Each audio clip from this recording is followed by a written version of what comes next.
How to disallow JavaScript on Samsung Internet Browser. Hello guys, in today's video I'm gonna show you how to disallow JavaScript on Samsung Internet Browser. First, then open the browser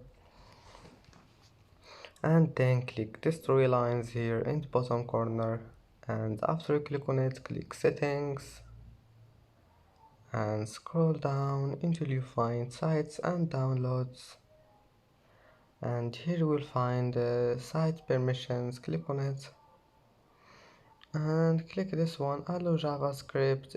Click on it one click and click block JavaScript, and that's it for today's video.